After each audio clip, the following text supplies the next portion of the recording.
Finding a good therapist in New York City is already hard enough, but finding a good therapist in New York City who also takes insurance is even harder. And in today's video, I'm gonna share with you how you can do both. Find a good therapist who also takes insurance.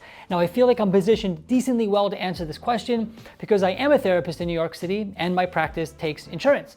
That's right, we are a group practice based in New York City, but we are licensed across the state of New York to provide services to anyone living within the state. We take insurance, and I think we're a pretty good team of therapists. Our practice name is PRGRS Therapy, stylized as PRGRS, but it stands for Progress. If you want to know more about our specific practice, you can click the link down below, check out our website, and even book a free consultation if you are interested. But the point of this video is to hopefully help you locate a therapist that is good and takes insurance. Because believe it or not, it's not as straightforward or as seamless as possible. So without further ado, let's talk about how to do that. So before we start, just a really quick history lesson. So many years ago, if you were a therapist in private practice, especially in New York, you were likely cash pay. And that meant for the therapy seeker that any provider outside of like a formal institution or hospital or agency who wanted a therapist would have to pay out of pocket because that's just what it was. But fast forward to 2025, going into 2026, and there are a lot of different providers who take insurance. One of the main reasons for this is there have been a whole bunch of startup companies who have come out to help therapists and mental health providers take insurance. Now, there's a whole bunch of videos I can make about startup companies and things like that, but at the end of the day, if we simplify it right now in 2025 going into 2026, there are probably more mental health providers than ever who are now taking insurance. So at least wanted to share that so you know you're not so discouraged. People used to think, oh, no one takes insurance, but there are a lot of folks who take insurance now. We're proof of that. We are a practice in New York City and we take insurance. All right, enough with the history lesson. Let's get into how we actually find this person. All right, let's go. All right, step number one, and this is something you're probably already doing, but we have 3, 4, 5 more steps to go after this to make sure you find a provider that takes insurance. But step number one is look for the provider that fits your criteria, what you're looking for in terms of the issue. We usually want to start there, right? So what issue are you looking to deal with? Anxiety, ADHD, whatever it is. So make sure you find a provider that manages your issue, okay? Now, the second thing as part of that, step one, is that you also want to filter for insurance, right? And this is just the starting point, right? So if you are looking for people who work with ADHD and you also have Aetna, make sure you put filters on your the directories wherever you're looking, if you're able to filter for those specialties and that insurance.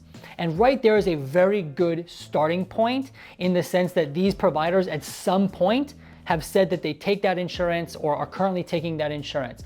And so now we already whittle the pool down to the providers that work with that specialty and also who may take that insurance. But this is just step one, okay? Let's go into step two. All right, step number two, from that list of people, we're gonna find a provider that we potentially want to work with.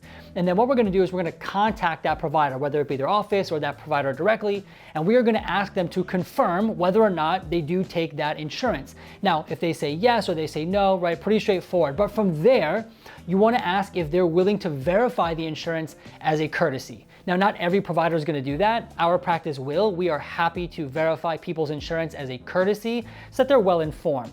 Different providers have different policies, but at least ask, right? Say, hey, can you please verify this insurance? Because I've seen it where a provider says they take Aetna, and then lo and behold, they don't take that specific Aetna. So number one, ask the provider if they take it, and then ask them to verify as a courtesy.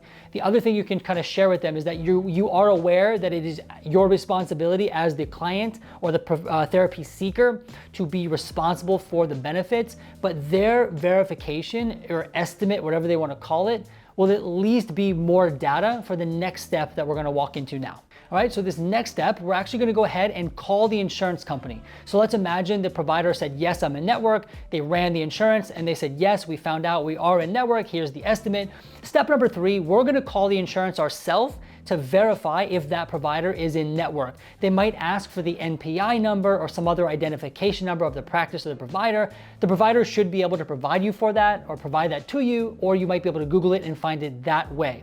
And essentially what we're doing is we're now double checking whether or not what the provider received is matching what you're gonna receive. So we're then gonna call the insurance company, provide that information, whether it be the provider or whatever they ask you for, and ask for an estimate or on their end, what your insurance is going to cover. Now, ideally, those two things should match up: the provider's verification or estimate and what you received. And if they match, there's a very good chance that this person is in network and your provider was right? And that you can go ahead and move forward and see them expecting to use your insurance. But there is still one more step we want to take to really make sure that we don't rack up a bunch of bills unexpectedly. All right, so let's imagine you now start seeing that provider because their estimate and your estimate matched up. Good to go, we start seeing them, presumably using our insurance. There's one more thing that you want to do. Now, there's usually a delay between when you see the provider submits the claim to insurance, and that claim comes back. Now, what we want to do is we want to ask the provider to give us an update on when that first claim comes back. Ideally, the claim should come back just the way it was estimated to. So if you were estimated that you have a $20 or $30 copay, that's ideally what we want to come back from the insurance company. Now, most of the time, it does, right? Especially if those two estimates matched up. But there are other times where it doesn't, maybe because something went wrong or something was misread. I don't know. But what I really want from my clients is that that is caught very quickly. So ask the provider to update you on the claim status early on so that you don't have 10 sessions, rack those up, and they all come back as denied or something like that. You would much rather catch that early to troubleshoot rather than rack things up. And I do know from experience that once you start in therapy, it's kind of hard to remember that. We just kind of keep going on a cadence and a routine, and we forget about the administrative stuff. We feel like it's already been taken care of. But ask them early on to let you know how those first couple of claims come through, just to make sure they're coming through okay. And if they are, we're pretty much good to go. Now, I have one more bonus tip for you that has to do with insurance if you cannot find a provider who's in network. So what you want to do is ask the provider or practice you're interested in if they can help you with out-of-network benefits. And there are two ways that a provider can help you. One is they can give you a super bill, which is a document that you then provide to the insurance company, and they'll reimburse you if you have out-of-network benefits. And number two, this is something we help clients with. There are third-party platforms that will help people use their out-of-network benefits seamlessly. We've actually partnered with one in our own practice. So if we have a particular client that wants to work with us, but we don't take their insurance, we have a platform that will help them manage their out-of-network benefits. Well, in fact, we actually manage their out-of-network benefits so they don't have to. So essentially what happens is we'll verify that they have out-of-network benefits, which essentially means that the insurance company is willing to reimburse you a certain percentage of the cash rate of the practice if it is out of network. And so what happens is a client will put their information into our platform. We'll verify the coverage because, of course, we want to make sure that people have a strong estimate before they're ever seen. If they have out-of-network benefits, we will submit the paperwork they need through the platform, which goes to the insurance company, and then that insurance company reimburses the client directly. They do not even need to interact with the insurance company at all, because historically, and actually not historically, it's really frustrating to deal with insurance companies. So even if we're not in network with people, we are able to use out-of-network benefits seamlessly for our clients.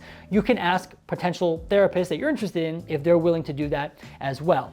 Some therapists don't even know it exists, so maybe you can even inform them. Hey, have you heard about these platforms that help with out-of-network benefits? So there you have it. These are the steps that you can follow to do the very best you can, your due diligence, to make sure you not only find a good therapist, but also one who takes insurance. And even the bonus tip, to use your out-of-network benefits. At the end of the day, I hope this video was helpful for you. I hope you learned something. If you're interested in checking out our New York City-based practice, click the link down below, check out our website, book a free consultation. We would love to hear from you. Other than that, have a great rest of your day.